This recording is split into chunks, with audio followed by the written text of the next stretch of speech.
Okay, it's going to be a review of Bound for Glory 2022 from Impact Wrestling. So if you haven't seen it yet, pretty much a great show. I mean, this was definitely in contention for, one of the best Bound for Glories they've ever done. Maybe the very best from a wrestling standpoint.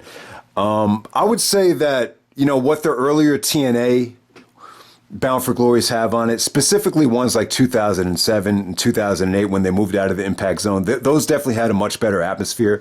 Those definitely felt like the biggest show of the year.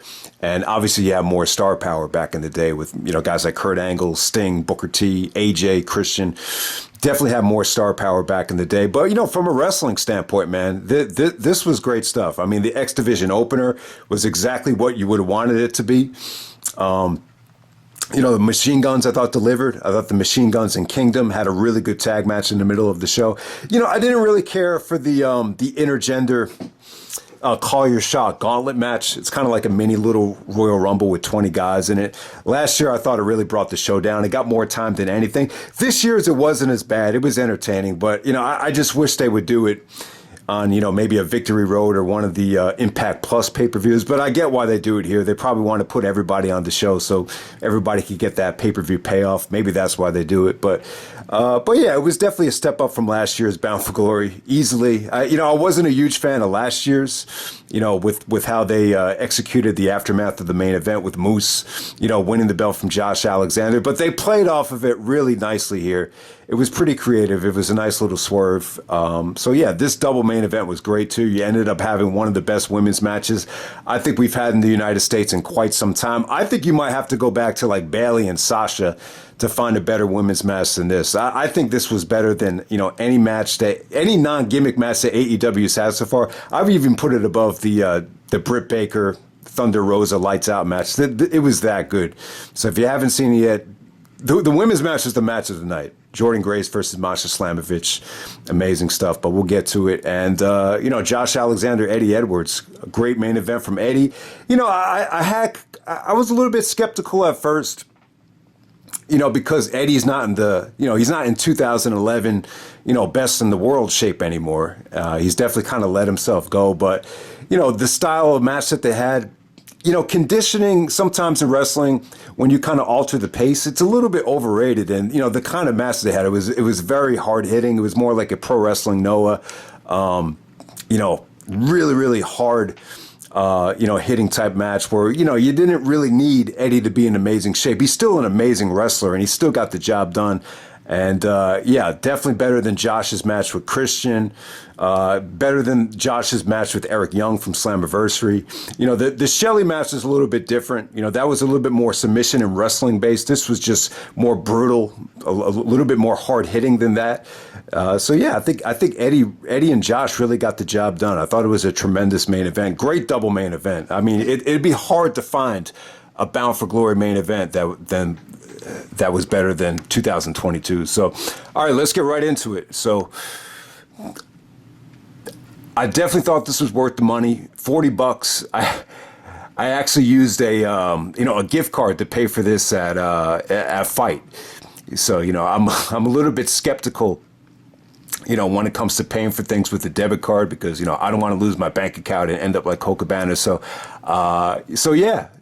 Fight is actually taking gift cards now. And, I'm pretty sure it's safe. So if you have the money on your credit card or debit card, I definitely think it was worth the money. So $40 for the big 14 pay-per-views a year. So obviously Bound for Glory and Slammiversary, probably the two biggest pay-per-views of the year. And then Hard to Kill in January is another pay-per-view, and then the fourth one, I think it's Rebellion in April. So they have a big four. The big four are $40 each, and then you have the Impact Plus pay-per-views that are $9.99 for the other months. So it's cool. I really like the format, and let's get right into the show. We have Frankie Kazarian challenging Speedball Mike Bailey for the X Division title. So they only go about 12 minutes and 30 seconds, and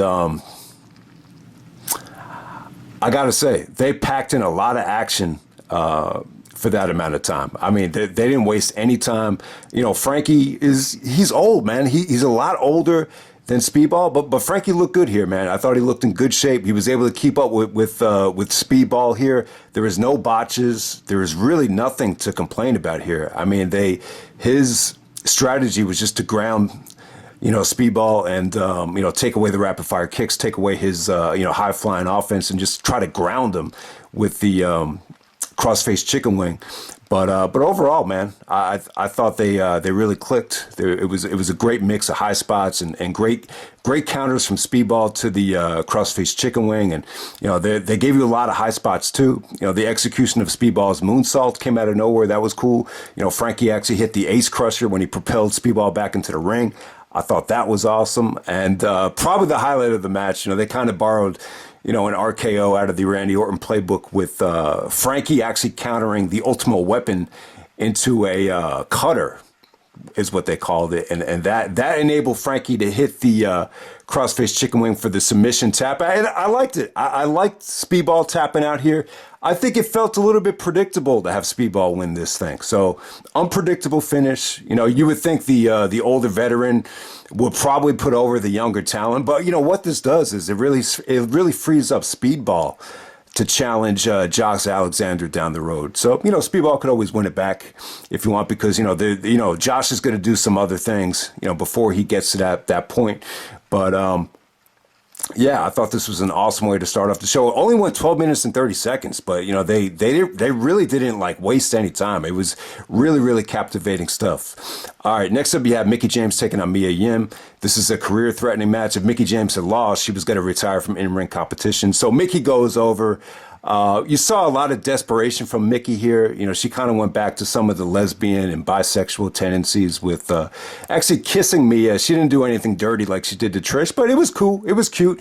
It was like a nice competitive, matchup right here. It wasn't anything too special, but it was engaging, and the fans were very appreciative. And I thought they had a pretty engaging match. It was just 10 minutes of solid action. I wouldn't say it was great. I wouldn't say it was bad. It was just solid stuff. So yeah, and I'm a big fan of the way Mickie looks now. I would actually say, from the three versions of Mickie James, like the young Mickie from Ring of Honor when she was Alexis Lurie, and then the Mickie in 2009 when she was a diva, and then this version of Mickie James in Impact is a MILF. I think I might have to go with this version of Mickie. I think she looks the best now out of all three of them. But yeah, good matchup right there. And then we move on to the championship match, the Impact Knockouts championship. We got Chelsea Green and Deonna Purrazzo defending the belts against the Death Dolls of Jessica and Taya Valkyrie. This was probably the weakest thing of the night, but they kept it very, very short. You remember last year's opener for the Knockouts tag team titles. I thought that was a awful opener, and it just kind of set a very bland tone for Bound for Glory 2021. So this was definitely a step up. Chelsea and Deonna definitely have a lot of star power. It wasn't the best showing from them from a wrestling standpoint.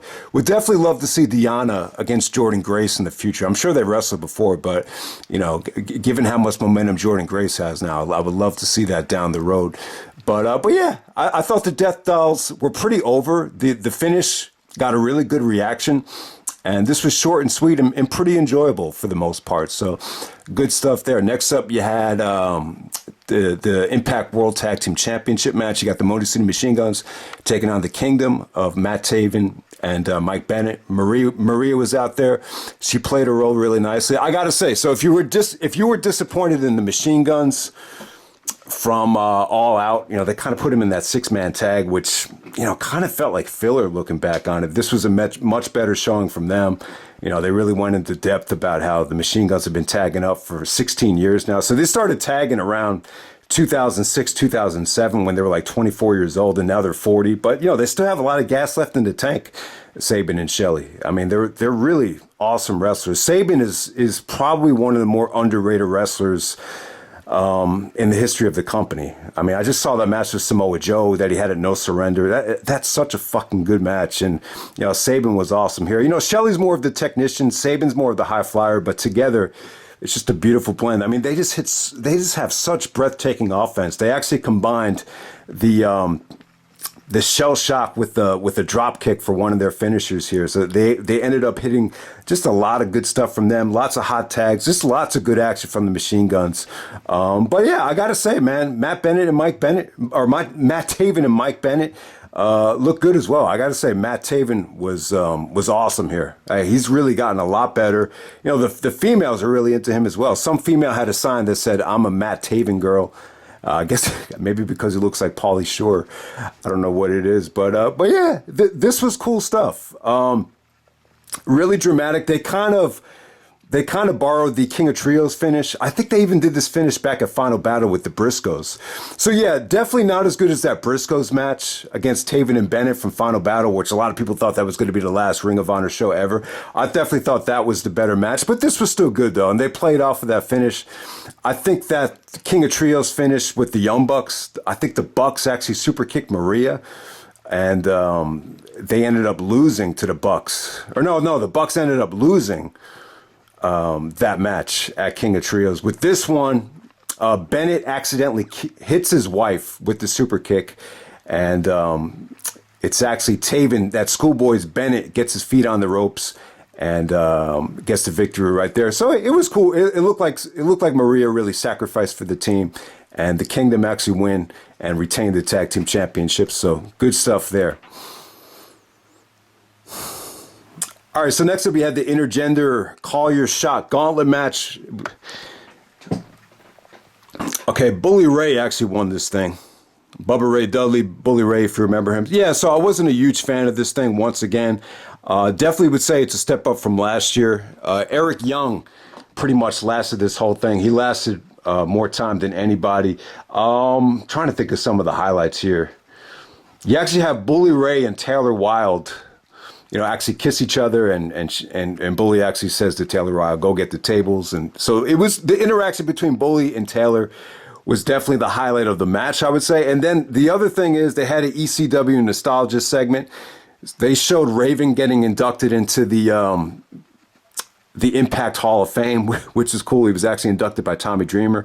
So they had Dreamer come out with Bully Ray, and then they had Rhino come out. You almost had like an ECW type of reunion right there. Got a pretty good reaction, but you know, you could argue that this ECW nostalgia thing was kind of played out a long time ago. I remember when Tommy Dreamer came out at Evolve 1, that was like January 2010, they booed him out of the building. So you could argue, even going back to 10, a lot of people were kind of fed up with the ECW nostalgia reunions. But you know, this got a pretty good ovation. I got to say, Tommy Dreamer and Rhino just don't look in shape. But Bully Ray is in shape though, and they rewarded him, and he ended up winning this thing. Bobby Fish, I got to say, when Bobby Fish came out, got a lot of heat. Lots of CM Punk chants. What that tells you is I think a lot of people are taking CM Punk's side.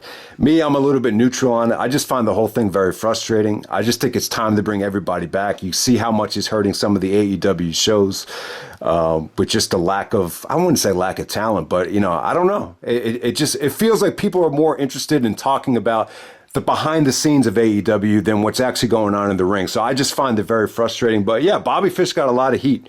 Lots of CM Punk chants. So yeah, Matt Cardona actually came out as well. You definitely had some good talent here. Sami Callihan and Eric Young. You can see they're going in. They're going to have a feud down the road. You know, the Violent by Design guys came out in hoodies and actually eliminated Sami Callihan. Trying to think what else is here worth talking about. And then it came down to, and give credit to Steve Macklin. Steve Macklin had a really good performance at the end of this thing, and it came down to him and Bully Ray.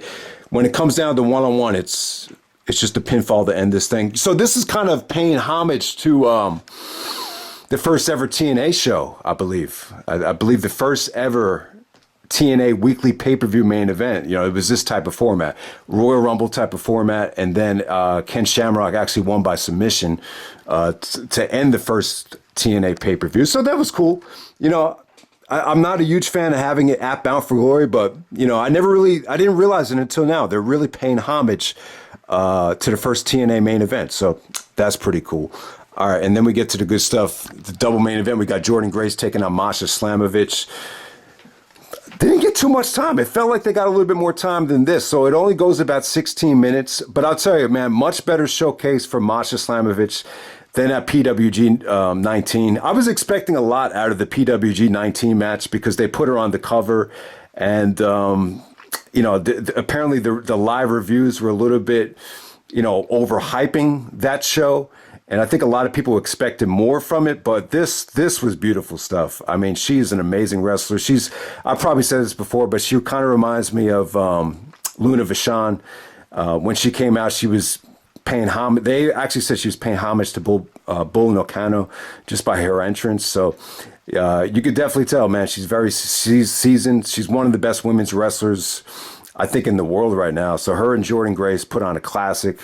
I mean, tremendous feats of strength, tremendous execution on, the suplexes, the clotheslines. I mean, just so many great near falls here. I mean, Masha's straight jacket German suplex came off great. Jordynne Grace actually hit the, what do you call it? The Welcome to Japan, the Grace driver off the top rope to put her away. So amazing finish right there.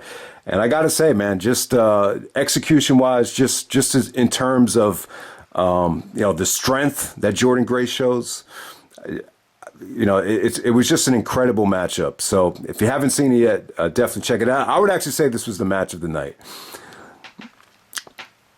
And then the main event, you got Josh Alexander taking on Eddie Edwards for the Impact Championship.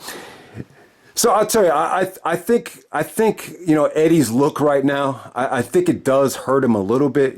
Personally for me, I really don't care what guys look like, but I just know, some people are going to use it against you, whether people in the crowd.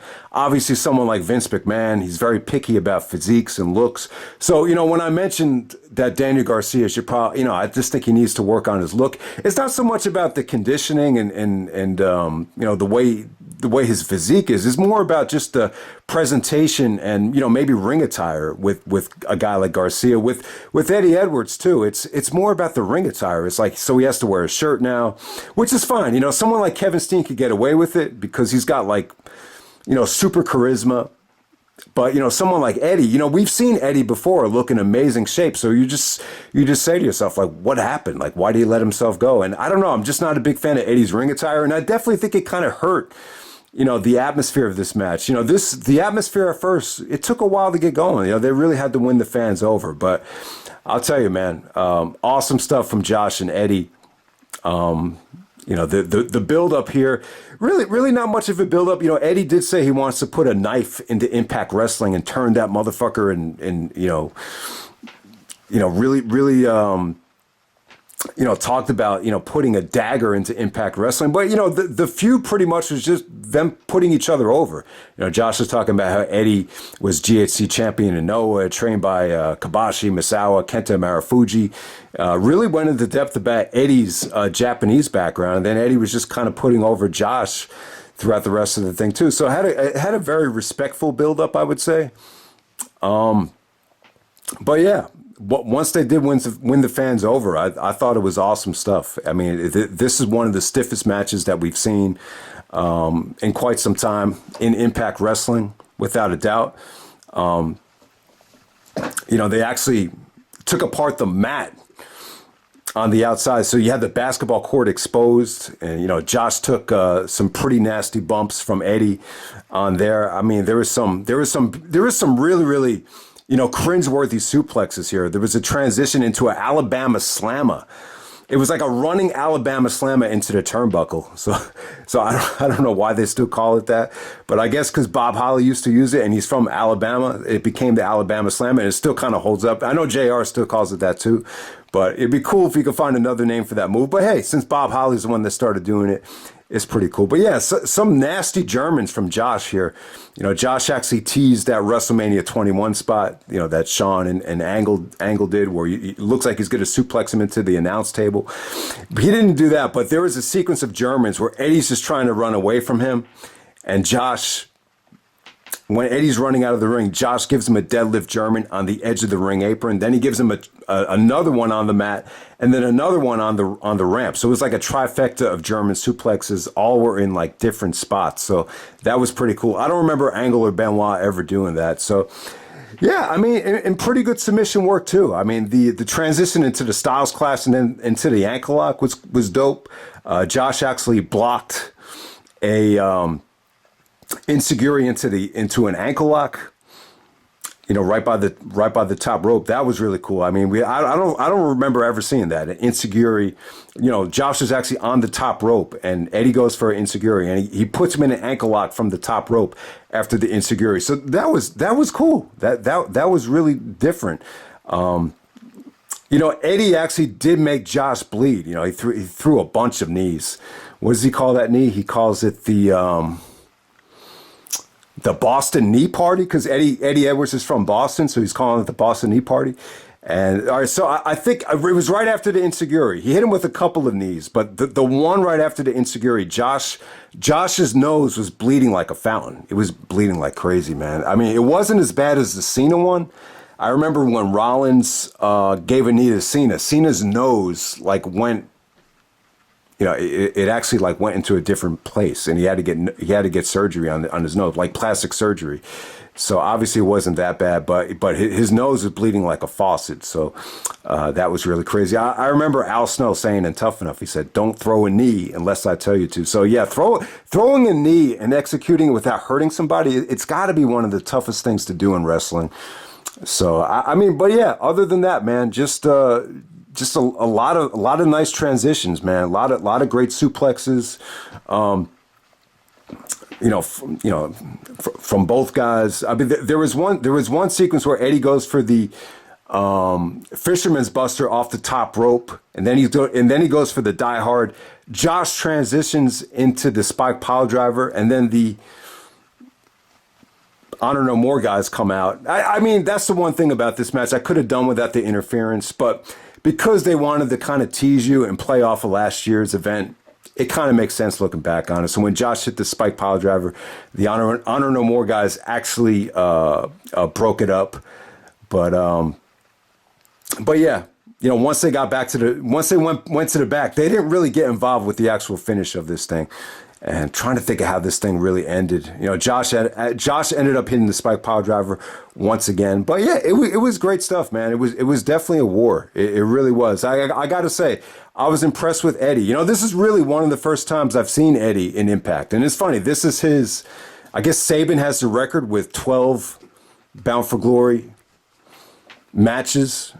I think Eddie this is Eddie's 9th Bound for Glory, but this is really the first time I've seen him wrestle at a Bound for Glory. And I got to say, I was pretty impressed. There was one sequence where they were chopping the shit out of each other, and the fans were chanting to Eddie, "Take your shirt off." So even the fans kind of realized, it just looks kind of weird, him wrestling with the shirt on. Flair had wrestled in the shirt with the shirt on when he was out of shape at one point. So it's just kind of like a sign that you're out of shape. The rest with the shirt on. But hey, it definitely didn't take away from the match. This was still an amazing setup right here. And, Josh goes over clean. And he does. Josh Alexander gets out of Bound for Glory alive, which he wasn't able to do last year. So there's actually, so the Honor No More guys come out and they beat Josh down at the end of this thing. They did get some help, but ultimately Bully Ray comes out and he looks like he's going to, do the exact same thing that Moose did last year. And they kept teasing it. They teased it back and forth. When they actually started working together and they cleared the ring, when Josh looked at Bully, it looked like Bully was going to, knock him with the championship and cash in. He was going to cash in his trophy, but he didn't do it. He just kind of cut a promo. And I gotta say about Bully Ray, he's got great, he's got a great presence on the mic. He really kind of reminds you of like a Suge Knight or a Bobby Knight, like one of those coaches, maybe a Vince Lombardi. He would definitely make a great coach. He's very intimidating. He's very commanding on the mic and very bossy. And yeah, so I could definitely see it. He's in good shape right now. I'm not a huge fan of Bubba Ray Dudley or Bully Ray. I really can't say I'm that excited about Josh taking on Bully Ray, but I'll give him credit. I think the guy knows how to cut a promo, and I think he definitely can, help out a lot of talent. So you could definitely look forward to that. But it was a nice little swerve. Like, that's the bottom line. That's the most important thing here, is that they teased it happening again to Josh multiple times. There was 2 different times where they teased it, but ultimately Bully Ray is pretty much a babyface and pretty much upheld the code of honor and didn't take the cheap way out like Moose did last year. See, I think last year they really dropped the ball. I really think Impact needs to be a wrestling alternative. In some ways, I think it really feels like it could be, more of an alternative than AEW in some ways. But I think one of the problems is, especially with WWE, with the Judgment Day, AEW with the Jericho Appreciation Society, and then you got Impact with, Honor No More. It does feel like a lot of these, stables are really kind of plaguing mainstream wrestling right now. And in some ways, I think you just want to see, one-on-one. And so I think at Final Battle, I think sometimes you just want to see one-on-one stuff with no storyline implications, involved. I think we have enough of that right now in the United States. So I think with like Final Battle, like, you got Frankie working with AEW and Impact right now. You got the Machine Guns working with AEW from time to time as well. So I think what ROH can do with the ROH version of the Tony Khan version of ROH. I think, we don't have a television deal right now. There's really no storyline continuity. So I think if they do a Final Battle, I would just be, open to it being more of a super show between a lot of different promotions like Impact. Some of the guys that don't really get a shot in AEW that often, maybe you could have Josh Alexander defend the belt. You could have Frankie defend the X Division belt on that show. So, Final Battle could be an awesome super show. And then you could bring in some other guys as well. So we'll see what happens there. But yeah, that's Bound for Glory 2022. Sorry if I went on a little bit too long here, but yeah, I just think it was a great show. I think you got 4 great matches here. You got a great opener, great tag match. The women's match is by far one of the best women's matches we've seen in a while. And I thought Josh and Eddie was really good. Maybe, from a wrestling standpoint, I'll probably say the Shelley match is a little bit better.